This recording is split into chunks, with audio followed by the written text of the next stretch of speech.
पुसद येथील हॉटेल दहलीवालाला लागली भीषण आग।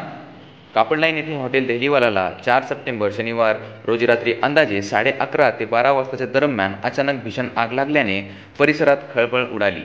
पाहणी करण्यासाठी नागरिकांची फार गर्दी जमली होती। आग लागल्याची माहिती कळताच ॲडव्होकेट अनिल ठाकूर, सामाजिक कार्यकर्ते राहुल कांबळे, ॲडव्होकेट अर्जुन ठाकूर व त्यांचे मित्र मंडळी व लोहार लाईन, सुभाष वाड, काळा मारुती परिसरातील काही युवकांनी घटनास्थळी अग्निशमन सेवेच्या मदतीने आगीवर नियंत्रण केले।